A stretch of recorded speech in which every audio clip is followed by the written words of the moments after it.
بسم الله الرحمن الرحیم. السلام علیکم ملګرو. مریض ورته سار تقریبا 8 بجې دي راووتو، ما په پمپونو باندې ګرځم او پمپونو والا وایي چې تیل نشته.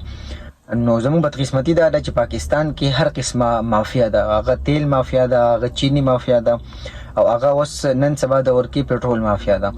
ضلعي انتظامیه هم بالکل بې بصره ده د خلکو مخ کې چې د پټرول کم پمپونو ولدي چې د په خبره مجبور کی چې عوامو له تیل ورکی.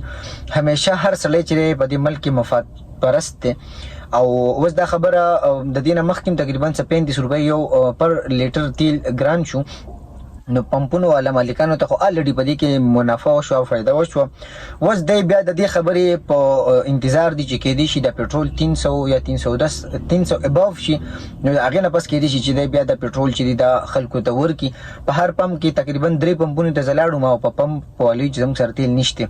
حالانکه دې سره تیل یي خو ځلې انتظام په دې خبره کې بے بس ده او ناکام ده چې هغه دې په دې خبره مجبور کی چې هغه د عوامو له پټرول ورکی یا د داسې چل وکي یا د کم پمپونو والے چې پټرول نه ورکی چې هغه فاین کی، هغه جرمانه کی، نو یا د هغې خلاف قانوني کاروایي وکړي. ضلعي انتظامیه د اوسه پورې بالکل خاموش او بې بصره او د کمو خلکو چې ایمرجنسیز یا د هغې مریضان یا چېرته تللي نو هغه د پټرولو دپاره ګرځي په پمپونو باندې، پمپونو والا پټرول نه ورکي.